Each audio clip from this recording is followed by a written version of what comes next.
Primera Tesalónica capítulo 3, vamos a leer los versículos 1 al 8.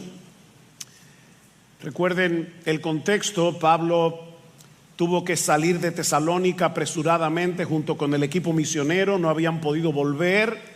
Y ahora Pablo dice: por lo cual, versículo 1, no pudiendo soportarlo más, pensamos que era mejor quedarnos solos en Atenas, y enviamos a Timoteo, nuestro hermano y colaborador de Dios en el Evangelio de Cristo, para fortaleceros y alentaros respecto a vuestra fe, a fin de que nadie se inquiete por causa de estas aflicciones, porque vosotros mismos sabéis que para esto hemos sido destinados. Porque en verdad, cuando estábamos con vosotros, os predecíamos que íbamos a sufrir aflicción, y así ha acontecido, como sabéis.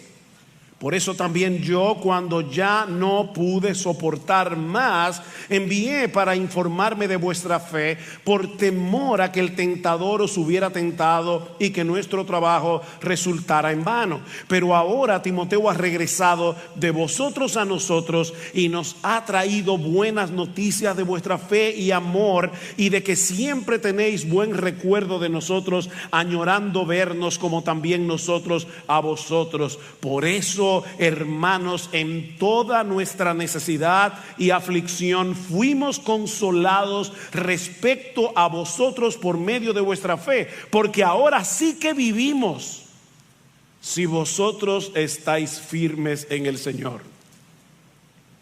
Este es un pasaje muy intenso, intensamente emocional. Y mis hermanos, cuando nosotros leemos un pasaje como este, o leemos las otras cartas de Pablo en el Nuevo Testamento dirigidas a las iglesias, fácilmente podemos olvidar que antes de su conversión, Pablo perseguía a los cristianos. Hasta su encuentro con el Señor camino a Damasco, el celo religioso de Pablo lo había convertido en un ferviente, odioso e implacable perseguidor. Pero ese encuentro con Jesús lo cambió todo.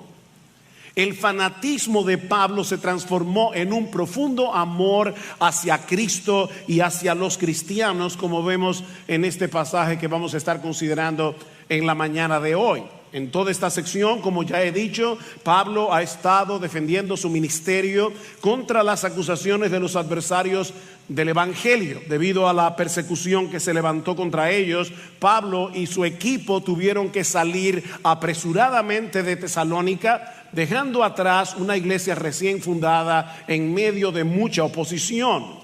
Y los enemigos del Evangelio aprovecharon la ausencia de los misioneros para acusarlos de ser unos oportunistas que no tenían ningún interés real en estos hermanos. Y es por eso que al final del capítulo 2, Pablo ve necesario explicar por qué él no había podido regresar a Tesalónica. Noten el capítulo 2, versículo 17: pero nosotros, hermanos, separados de vosotros por breve tiempo, en persona, pero no en espíritu, estábamos muy ansiosos con profundo deseo de ver vuestro rostro, ya que queríamos ir a vosotros, al menos yo, Pablo, más de una vez, pero Satanás nos lo ha impedido.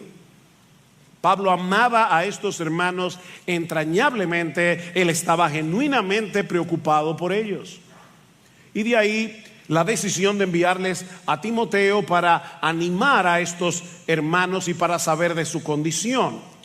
Ahora, mis hermanos, más allá de la defensa de Pablo, más allá del cuidado pastoral que él refleja en este texto, este pasaje ejemplifica el tipo de amor que el nuevo nacimiento produce en el creyente. Y eso es lo que yo quiero que tú veas en la mañana de hoy. Este pasaje ejemplifica el tipo de amor que el nuevo nacimiento produce en el creyente, porque el mismo poder que actuó en Pablo para convertirlo de perseguidor en misionero es el mismo poder que actuó en ti, si tú eres creyente, para convertirte de incrédulo cristiano. Es el mismo que actuó en nosotros en el nuevo nacimiento, dándonos una nueva naturaleza que es capaz de amar a los demás. El nuevo nacimiento nos capacita para amar. En el texto que leyó Sigfrido hace un momento, que dice Primera de Juan 4:7, un texto muy conocido: amados, amémonos unos a otros, porque el amor es de Dios. Todo aquel que ama es nacido de Dios y conoce a Dios. Y tú fuiste engendrado de nuevo por el Dios de amor, que envió a su Hijo a morir por ti en una cruz. Entonces tú tienes que ser capaz de amar. El nuevo nacimiento nos capacita para amar. Pedro nos dice en su primera carta, escuchen esto, que Dios purificó nuestras almas en el nuevo nacimiento para, ahí está el propósito, para el amor fraternal no fingido. Dios purificó nuestras almas en el nuevo nacimiento para que seamos capaces de amar genuinamente a nuestros hermanos en la fe. ¿Alguna vez tú has pensado en eso? Que una de las razones por las que Dios te dio nueva vida en Cristo es para que tú seas capaz de amar. Es sobre la base de esa obra de Dios en nosotros que Pedro ahora nos exhorta en este texto a amarnos unos a otros entrañablemente. En otras palabras, ya que tienes la capacidad de hacerlo, comienza a hacerlo. El nuevo nacimiento te capacita para amar, comienza a amar. Y en el pasaje que vamos a considerar en esta mañana, nosotros vemos en Pablo y en Timoteo dos ejemplos concretos de cómo luce ese amor cristiano en la práctica. Un amor que no solo debe manifestarse en el cuidado de los pastores, o en este caso de los misioneros, hacia los creyentes, sino también entre los creyentes entre sí, como veremos en un momento. Y hay al menos 4 cosas que aprendemos en este pasaje de lo que el amor cristiano produce en el creyente. Y la primera es una preocupación genuina por el bienestar espiritual de nuestros hermanos en la fe. ¿Qué produce el amor? Una preocupación genuina por el bienestar espiritual de nuestros hermanos. Vean otra vez el versículo 1. Por lo cual, no pudiendo soportarlo más. Y luego en el versículo 5. Por eso también yo, cuando ya no pude soportarlo más. Pablo estaba angustiado por estos hermanos, temiendo que el diablo aprovechara la persecución para desanimarlos o incluso para llevar a algunos a renegar del cristianismo. Vean una vez más el versículo 5. Por eso también yo, cuando ya no pude soportar más, envié para informarme de vuestra fe, por temor a que el tentador os hubiera tentado y que nuestro trabajo resultara en vano. ¿Vieron eso, hermanos? Pablo temía por estos hermanos. Ahora, aquí es necesario aclarar que Pablo creía en la seguridad de salvación. Eso es importante. Yo no tengo el tiempo necesario para detenerme a demostrar ampliamente esta doctrina, pero al menos escuchen lo que el mismo Pablo dice al final de esta carta, en el capítulo 5, en el versículo 23. Dice: y el mismo Dios de paz os santifique por completo, y todo vuestro ser, espíritu, alma y cuerpo sea preservado irreprensible para la venida de nuestro Señor Jesucristo. Fiel es el que os llama, el cual también lo hará. Pablo creía en la seguridad de salvación. En Filipenses capítulo 1 versículo 6 dice Pablo que el que comenzó en nosotros la buena obra, él mismo la perfeccionará hasta el día de Jesucristo. Mis hermanos, ningún creyente verdadero se puede perder, porque es la justicia de Cristo la que nos absuelve en el tribunal de Dios, y porque el mismo Cristo nos tiene aferrados a Él de tal manera que nadie puede arrebatarnos de su mano. Juan 10:28. Ahora, hay 2 cosas que debemos tomar en cuenta al hablar del tema de la seguridad de salvación. Y es la razón por la que Pablo tiene este temor. La primera es que no todo el que dice ser cristiano realmente lo es. No todo el que dice ser realmente cristiano lo es. Mateo 7:21, un texto que todos ustedes conocen. En aquel día muchos me dirán: Señor, Señor, en tu nombre no echamos fuera demonios, no hicimos milagros, no profetizamos. Y entonces les declararé: yo nunca os conocí, apartaos de mí, hacedores de maldad. Noten, no era que eran creyentes y se apartaron, es que nunca fueron del Señor. Salieron de nosotros porque no eran de nosotros, porque si hubiesen sido de nosotros habrían permanecido con nosotros, pero salieron para que se manifestara que no todos son de nosotros. Así que los autores del Nuevo Testamento no asumen, no dan por sentado que todos los que profesan ser creyentes realmente lo son.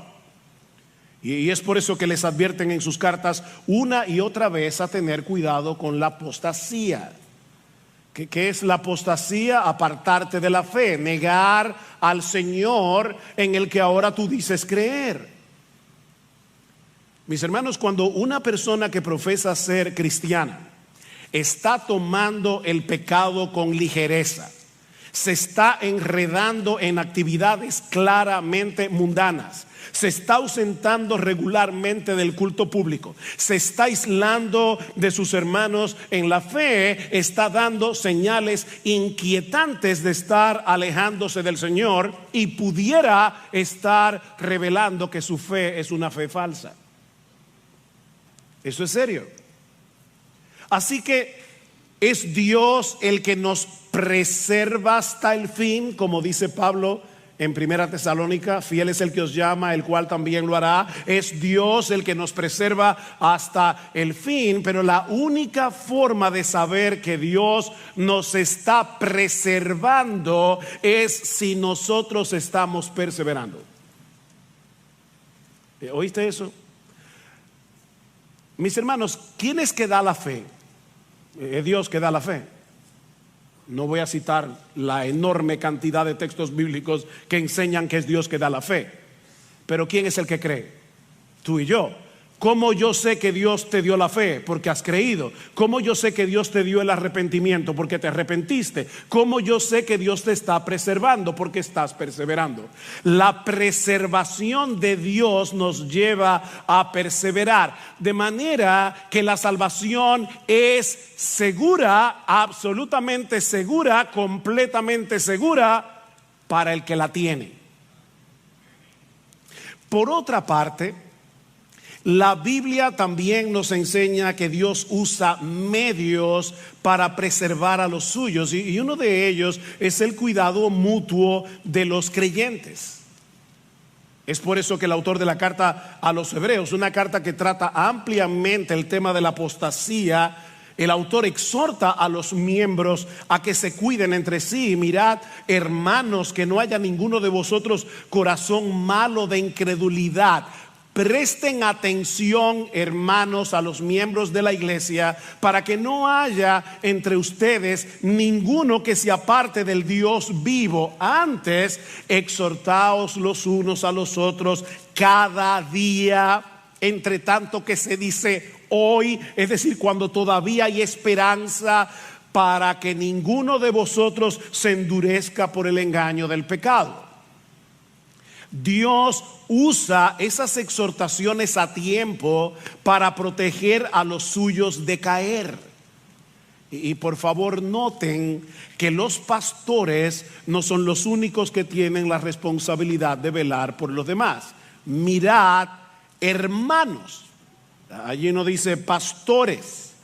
De hecho, más adelante en esta misma carta, en el capítulo 5, versículo 14, hay un texto similar, 1 Tesalónica 5:14. Y os exhortamos, hermanos, a que amonestéis a los indisciplinados, animéis a los desalentados, sostengáis a los débiles y seáis pacientes para con todos. Es una responsabilidad que tú y yo tenemos si somos creyentes.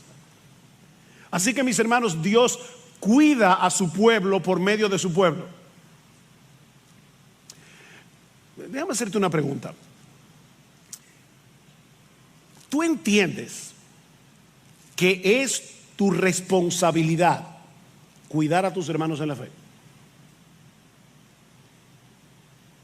Tú estás consciente de que esa es tu responsabilidad. Te preocupas cuando ves que uno de tus hermanos no anda bien, porque ese es un aspecto esencial del amor cristiano. Gálatas 6, hermanos, otra vez, no dice pastores, hermanos, si alguno fuere sorprendido en alguna falta, vosotros que sois espirituales, es decir, ustedes que son creyentes, que han nacido de nuevo, restauradle con espíritu de mansedumbre. Es la voluntad de nuestro Señor que nos cuidemos mutuamente como miembros que somos de una misma familia. Pablo estaba realmente preocupado por estos creyentes, y lo mismo Timoteo. Y por eso tomaron la decisión de separarse en Atenas para que Timoteo fuera en ayuda de estos hermanos en Tesalónica, lo que nos lleva a la segunda enseñanza que podemos extraer de este pasaje, y es que el verdadero amor cristiano nos mueve a hacer todo lo que esté a nuestro alcance para cuidar de nuestros hermanos. Es un poco diferente al punto anterior. El punto anterior fue preocúpate. Pero no te quedes preocupándote, haz algo. El verdadero amor cristiano nos mueve a hacer algo, lo que esté a nuestro alcance para cuidar de nuestros hermanos. Versículo 1 y 2, otra vez dice Pablo: por lo cual, no pudiendo soportarlo más, pensamos que era mejor quedarnos solos en Atenas. Y enviamos a Timoteo, nuestro hermano y colaborador de Dios en el Evangelio de Cristo, para fortalecerlos y alentarlos respecto a vuestra fe. Mis hermanos, el amor tiene un costo. No hay amor barato.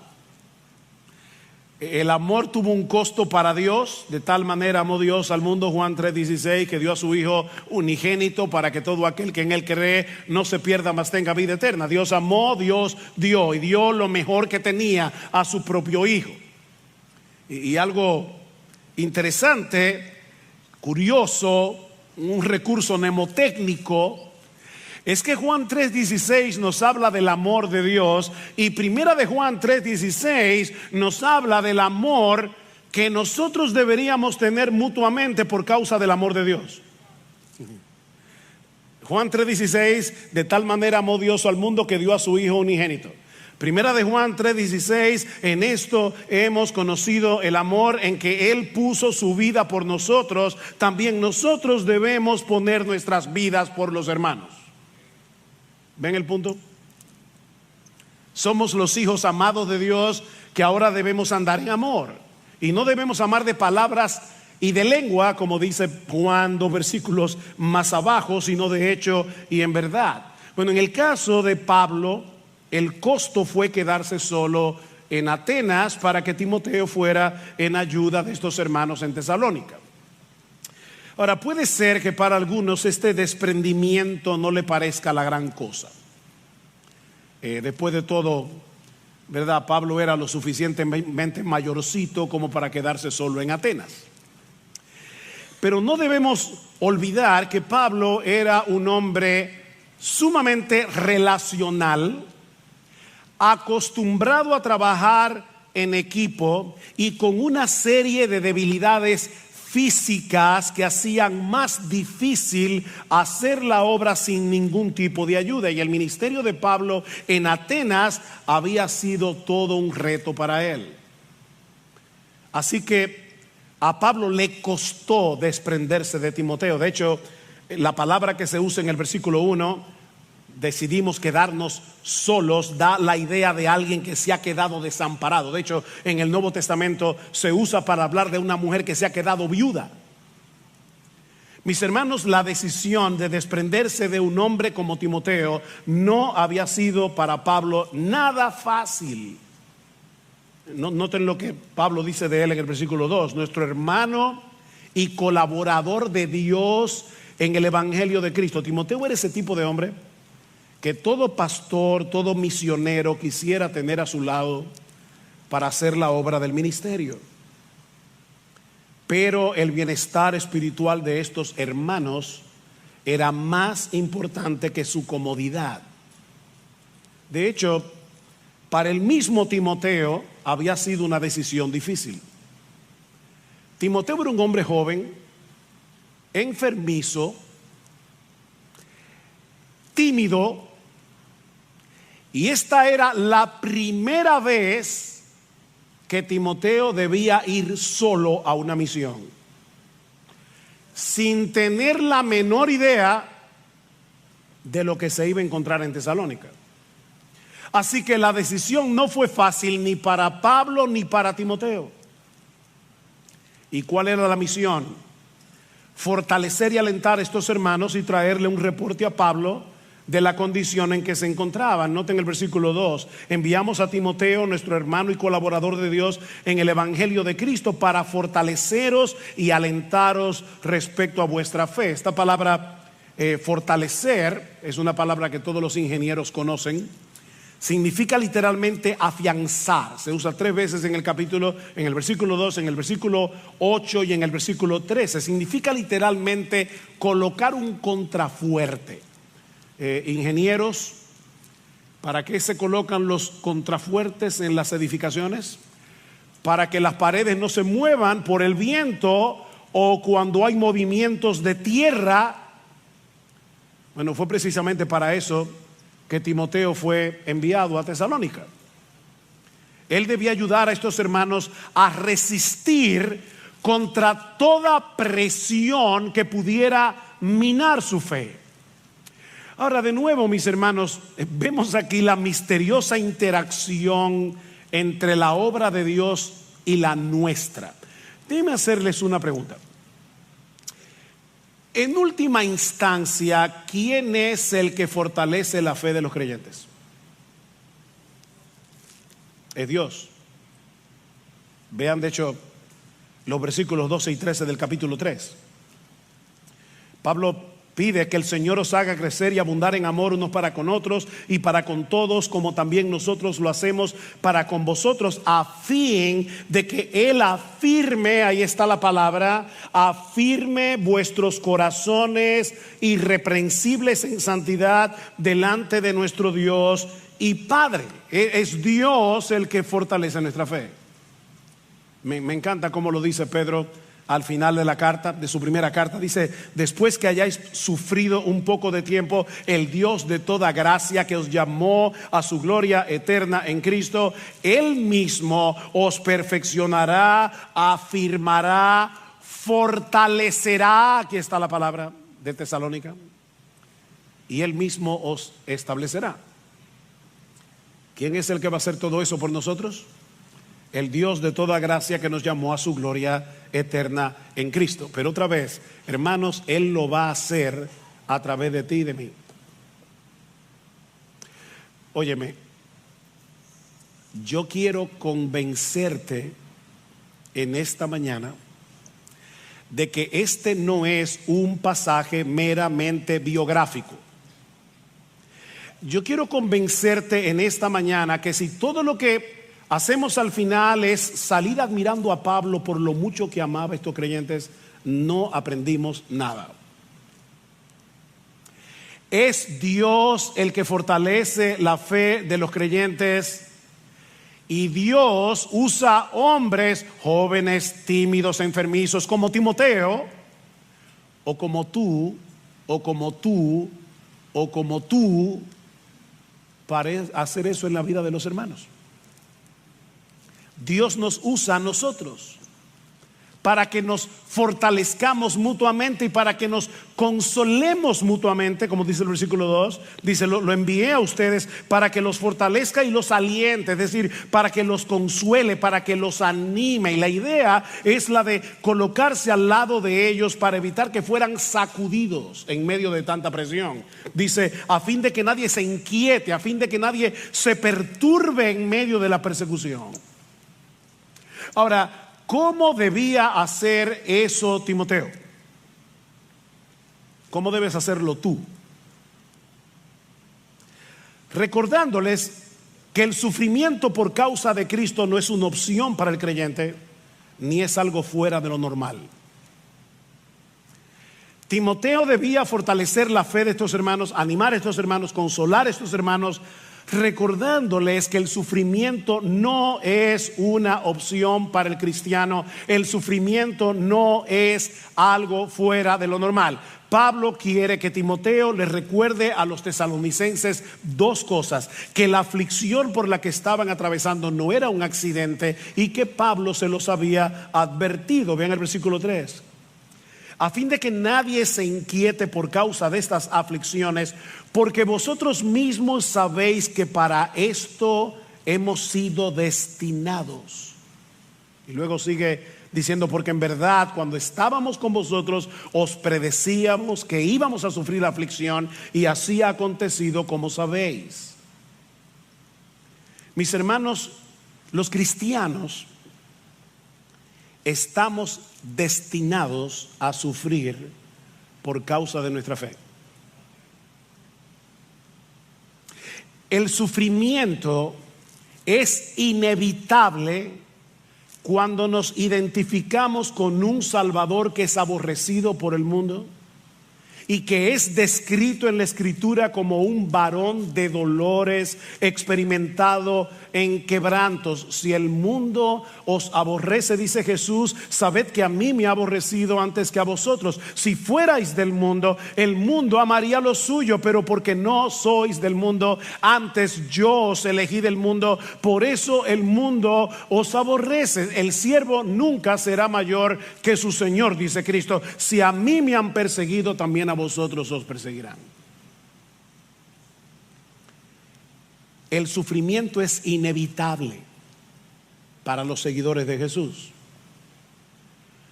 Pablo dice a los filipenses en Filipenses 1:29 que a los cristianos se nos ha concedido, y esta palabra es interesante porque lo que significa literalmente es: a los cristianos se nos ha dado de gracia. Eso es lo que significa. Por amor a Cristo, no solo creer en Él, sino también sufrir por Él. ¿Viste eso? En su gracia, Dios nos concedió las dos cosas: la fe para creer en Él y el privilegio de sufrir por Él.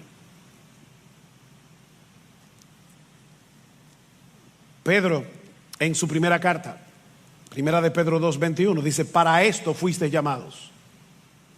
O sea, Dios nos llamó eficazmente a salvación. ¿Para qué? Dice: para esto fuisteis llamados, porque también Cristo padeció por nosotros, dejándonos ejemplo para que sigáis sus pisadas. Mis amados hermanos, el camino a la gloria pasa primero por la cruz. Así fue para Cristo y así lo será para ti también.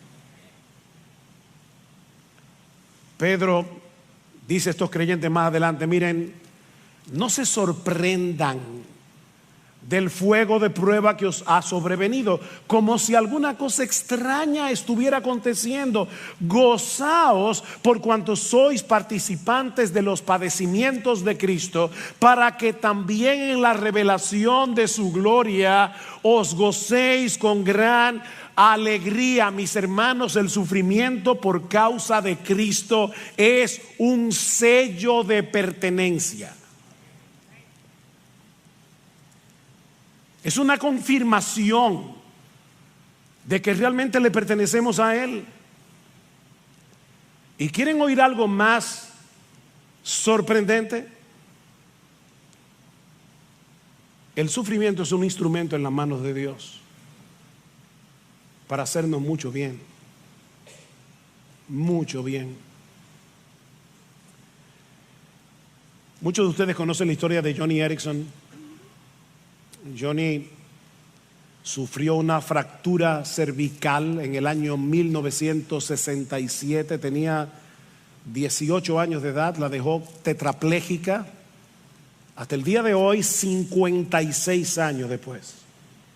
56 años después. Estaba leyendo esta semana algo que Joni escribió recientemente acerca del sufrimiento. Y de verdad, hermanos, yo le oro al Señor, porque me imagino que muchos de ustedes ahora mismo están pasando por diversas providencias aflictivas. Y yo le pido al Señor que el Espíritu Santo grabe estas palabras en tu corazón. El sufrimiento, dice Johnny, tiene una forma de llevarte más allá de las aguas superficiales de la vida, donde tu fe solo te llega hasta los tobillos y te arroja a las profundidades insondables de Dios. Un lugar donde Jesús es el único que puede tocar fondo. Ahí te arroja el sufrimiento.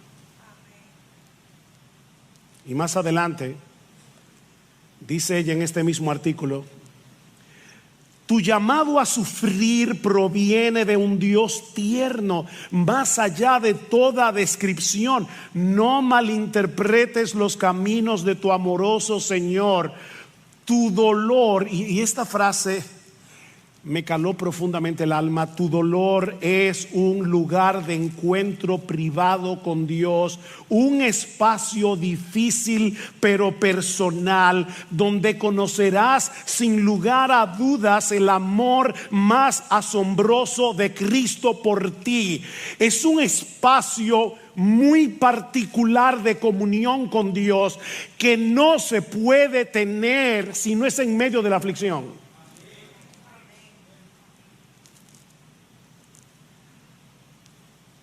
El sufrimiento, dice Johnny Erickson,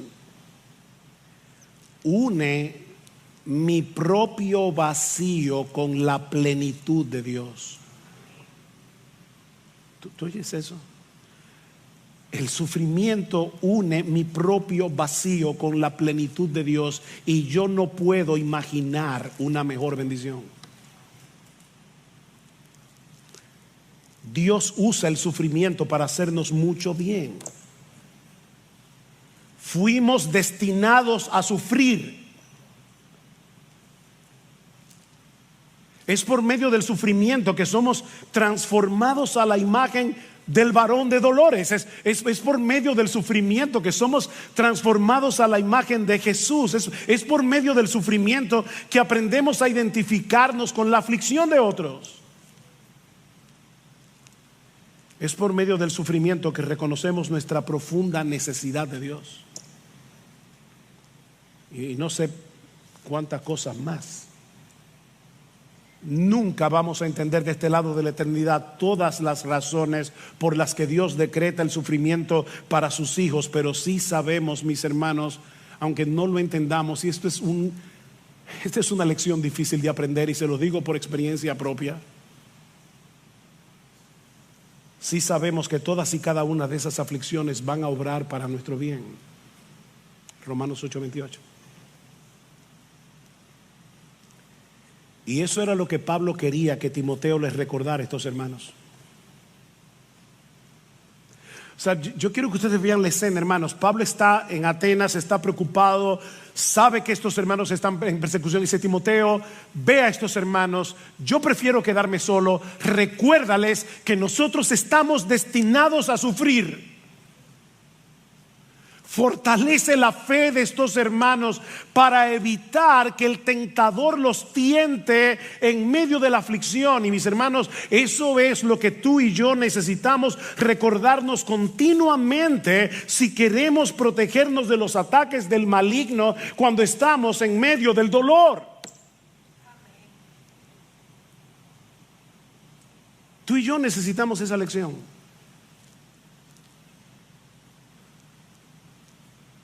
Miren, mis hermanos, y de nuevo se los digo por experiencia propia, pocas cosas pueden ser más peligrosas que sufrir con una mala teología.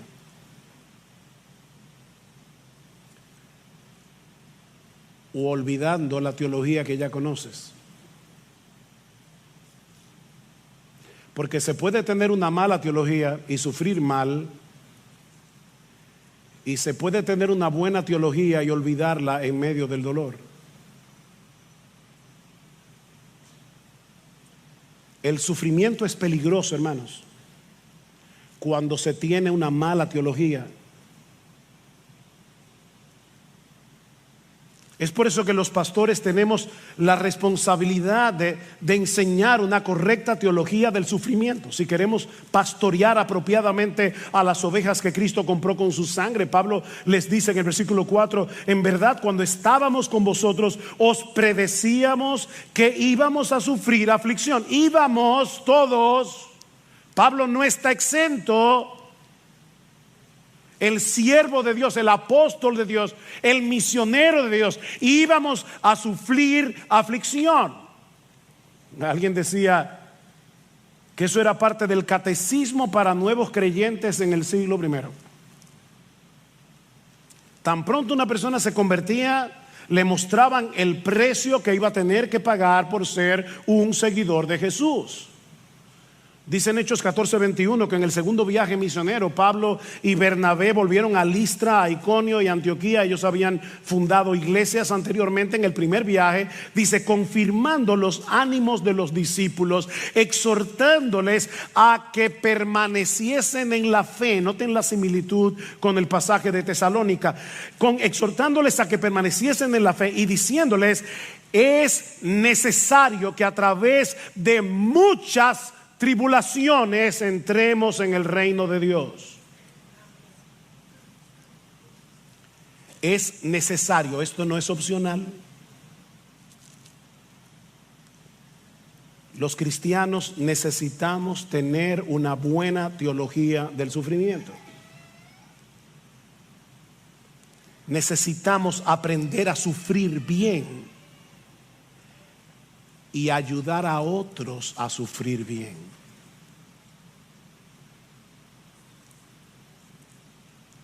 Eso es parte del amor cristiano. Y por favor, hermano, no pienses en tu corazón: yo me alegro que estén diciéndole eso a la iglesia. No, yo te lo estoy diciendo a ti.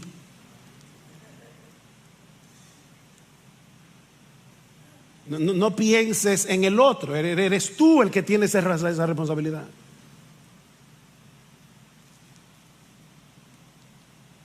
Debemos colocarnos al lado del que sufre. Pero que tú no sabes lo que yo he sufrido.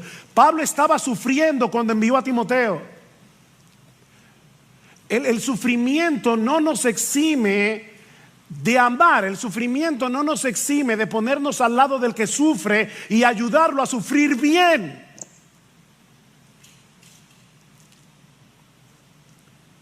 Debemos animar a nuestros hermanos en medio de la aflicción para fortalecer su confianza en el Señor. Mis hermanos, yo no sé si ustedes se dieron cuenta cuántas veces la palabra fe aparece en este pasaje. No le voy a leer los textos, pero cuando lleguen a su casa, Pablo en 1 Tesalónica capítulo 3 usa la palabra fe en el versículo 2, en el versículo 5, en el versículo 6, en el versículo 7, en el versículo 10. La fe es un elemento clave en este pasaje. Pablo está preocupado porque la aflicción ponga a la fe a tambalear de estos hermanos. Y le está diciendo a Timoteo: colócate al lado de ellos, ayúdalos a sufrir bien, fortalécelos en su fe. Y mi hermano amado, mi hermana amada, esa es tu responsabilidad y la mía.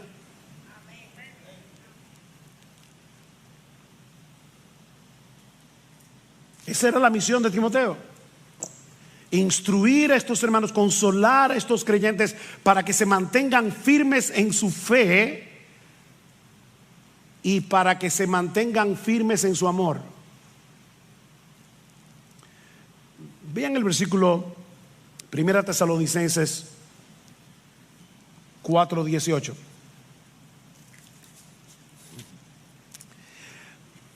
A todo el mundo le encanta ese texto que habla del rapto de la iglesia, y fácilmente podemos olvidar cómo termina.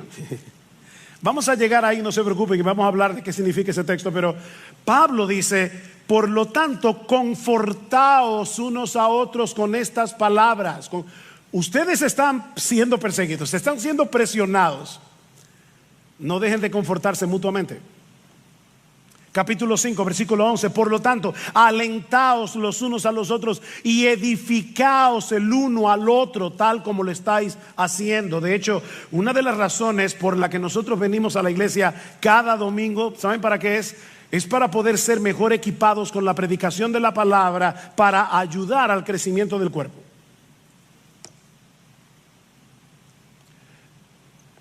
tú viniste hoy a ser entrenado. Esa es la enseñanza de Pablo en Efesios 4:11, que Dios ha dado a los pastores, ¿para qué? Dice, el mismo Cristo ha dado a los pastores y maestros, ¿para qué? Para que equipen a los santos, ¿para qué? Para la obra del ministerio, para la edificación del cuerpo de Cristo, hasta que todos lleguemos a la unidad de la fe y del conocimiento del Hijo de Dios, para que todos como un cuerpo sigamos creciendo. Así que yo estoy aquí, mi amado hermano, mi amada hermana, yo estoy aquí instruyéndote a ti para hacer mejor tu trabajo. Para eso viniste a la iglesia hoy. Una de las razones. Y no solamente eso, dice en primera en primera de Hebreos. Dice en Hebreos capítulo 10, versículo 23 al 25, que una de las razones por la que no debemos dejar de congregarnos como algunos tienen por costumbre es precisamente para que podamos alentarnos mutuamente. Así que no solamente tú debes venir a la iglesia para ser instruido, para hacer mejor tu trabajo, sino que al mismo tiempo debe venir con la intencionalidad de encontrar a cuál hermano, a cuál hermana es que tú vas a poder ministrarle en la mañana de hoy con la misma palabra con la que tú estás siendo ministrado.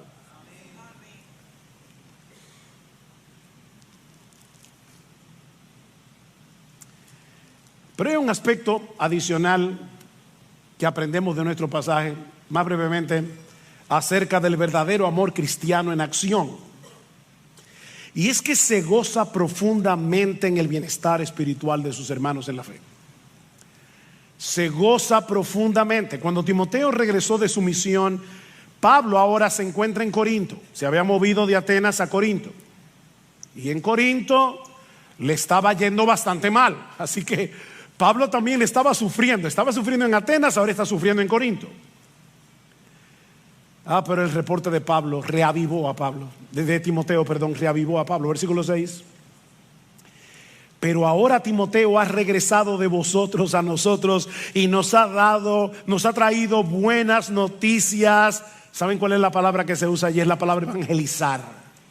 Es la única vez en todo el Nuevo Testamento que se usa la palabra evangelio o evangelizar que no esté relacionada con el evangelio de Cristo. El evangelio es una buena noticia. Pablo está diciendo, Timoteo me trajo un evangelio, me trajo la buena noticia de vuestra fe y amor, y de que siempre tenéis buenos recuerdos de nosotros, añorando vernos como también nosotros a vosotros. Por esto, hermanos, en toda nuestra necesidad y aflicción fuimos consolados respecto a vosotros por medio de vuestra fe, porque ahora sí que vivimos.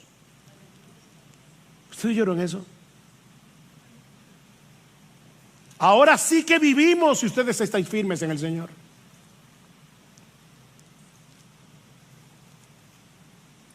Las noticias de Timoteo reavivaron a Pablo.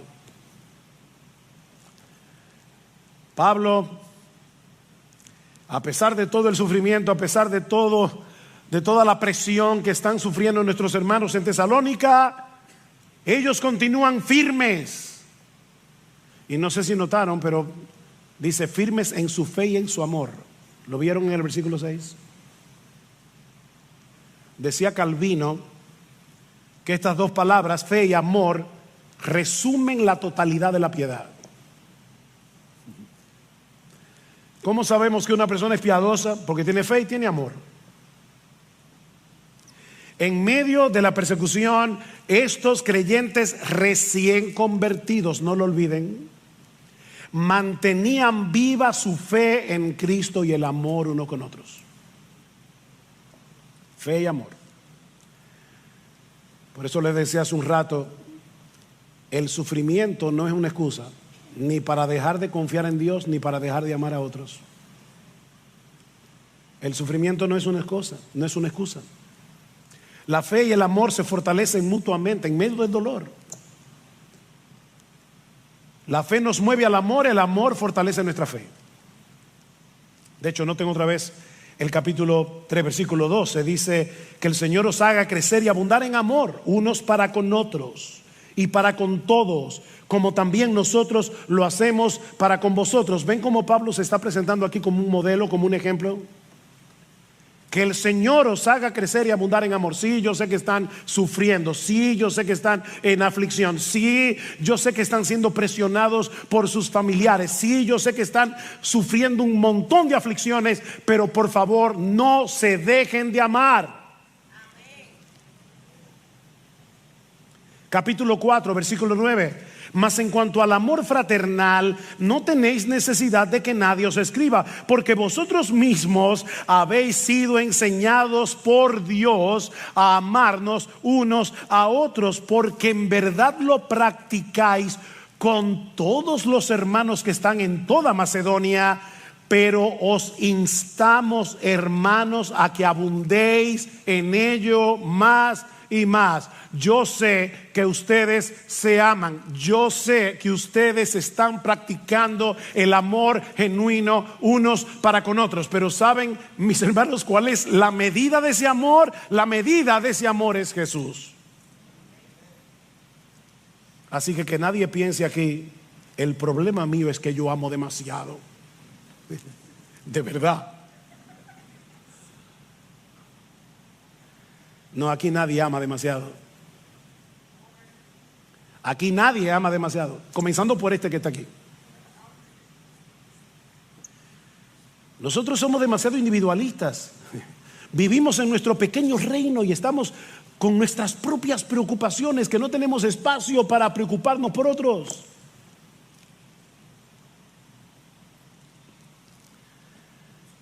Timoteo le dice a Pablo: Pablo, estos hermanos están bien. Están bien, mantienen la fe y el amor. Y no solo eso, nos recuerdan con cariño. Y alguien puede decir, ¿y eso qué importancia tiene? Oh, hermanos, no olviden que a Pablo y a Timoteo y a Silas los estaban calumniando en Tesalónica, los enemigos del evangelio. Y ellos les están diciendo, Timoteo le está diciendo a Pablo: Pablo, estos hermanos, a pesar de las calumnias, mantienen intacto su amor por nosotros. ¿Y saben qué? Eso era en sí mismo una prueba adicional de que ellos estaban bien espiritualmente. Mira, y Dios sabe que estoy diciendo esto por amor a la iglesia, no sacando ventaja del texto. Llamo a Dios de testigo, pero es mi deber decirlo. Apreciar a los que cuidan de ti espiritualmente es una evidencia de salud espiritual. Es porque estás apreciando tu alma. Y por eso aprecias que alguien cuide de ti, que alguien te predique la palabra, que alguien te predique el evangelio, que alguien te recuerde el amor de Cristo, que alguien te instruya a través de la predicación de la palabra. Y eso es lo que está pasando aquí. La razón por la que Pablo se llena de gozo no era porque Pablo era un egoísta que estaba esperando retorno de su amor. Es que él está pensando en la salud y en la condición espiritual de estos hermanos en Tesalónica. Y cuando Timoteo le dice: Pablo, a pesar de todas las calumnias, estos hermanos te añoran. Ellos recuerdan cómo sacrificialmente tú llegaste a Tesalónica predicándoles el evangelio. Eso llenó de gozo a Pablo. En otras palabras, Pablo está experimentando aquí el sentimiento de Primera de Juan o de Tercera de Juan 4. Nadie tiene mayor gozo que este. ¿Cuál es? El saber que nuestros hijos andan en la verdad. Miren, mis hermanos, para un verdadero pastor, créame, nada le causa más tristeza que ver a los miembros de su iglesia andando mal. Tú tienes un potencial de herir el corazón de tus pastores. Y ustedes no se imaginan cuánto. Nada le causa más tristeza a un verdadero pastor que ver a un miembro de su iglesia andando mal. Pero nada causa mayor gozo a un pastor que ver a los miembros de su iglesia aferrados a la verdad. Yo no tengo mayor gozo que este, dice Juan. De ahí la reacción de Pablo, versículo 8, porque ahora sí que vivimos. ¿Oyeron eso? Ahora sí que vivimos si vosotros estáis firmes en el Señor. Pablo se siente tan aliviado por las noticias de Timoteo que en medio de las dificultades que él estaba experimentando en Corinto, ahora siente que le ha vuelto la vida.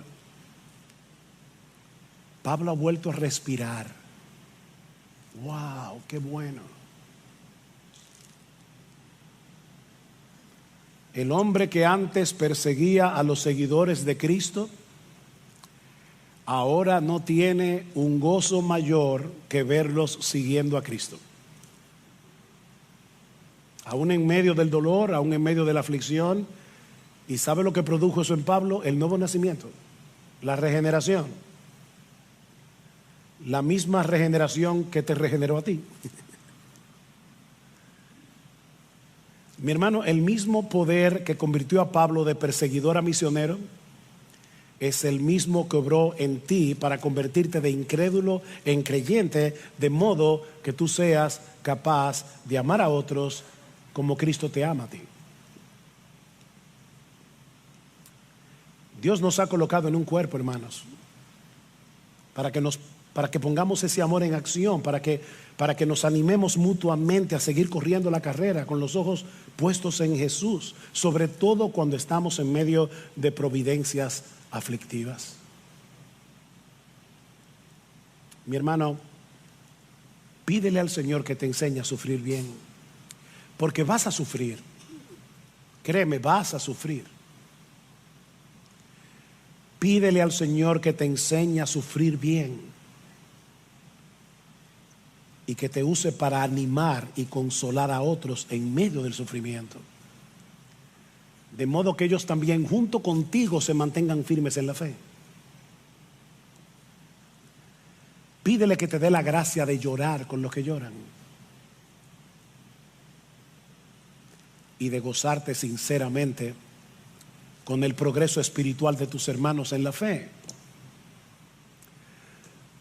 El nuevo nacimiento nos capacita para amar, pero no nos convierte en robots programados para amar. Eso es importante. Tú tienes la capacidad, pero ahora es tu decisión salir de tu zona de comodidad para ayudar a otros. No es que ahora Dios va a punchar los botones y tú vas a ir como robótica a amar. No. Miren, hermanos, hay veces que yo no quiero hacer una llamada telefónica, hay veces que yo no quiero ir a un hospital, hay veces que yo no quiero visitar a un enfermo, hay veces que yo no quiero hacer nada de eso. Y tengo que agarrarme por aquí, levantarme de la silla y sacarme para afuera. Es una decisión. Ahora, ¿sabes? Y ya estoy terminando, no se preocupen, no me voy a pasar. ¿Sabes lo que eso va a producir en ti cuando tú tomes esa decisión? Mayor crecimiento espiritual y un gozo inexplicable que el vivir para ti mismo nunca te proporcionará. No hay una persona más desgraciada en el mundo que un individualista, egoísta, egocéntrico y orgulloso. Recuerda que es más bienaventurado dar que recibir.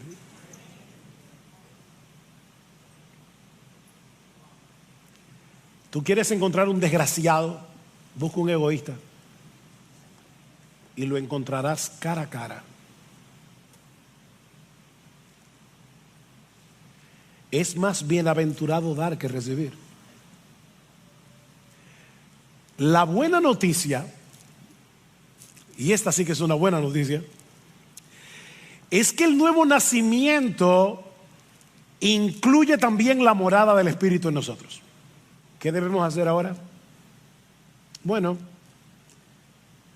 lo que Pablo describe en Colosenses 2, un pasaje con el que ahora concluyo. Vestíos pues como escogidos de Dios, santos y amados. ¿Ven? Tú fuiste escogido, Dios te santificó, te libró de la esclavitud del pecado. Eres amado de Dios. Vístete así. ¿Y cómo luce esa ropa? De entrañable misericordia, de benignidad, de humildad, de mansedumbre, de paciencia, soportándoos unos a otros y perdonándoos unos a otros si alguno tuviere queja contra otro, de la manera que Cristo os perdonó, así también hacedlo vosotros.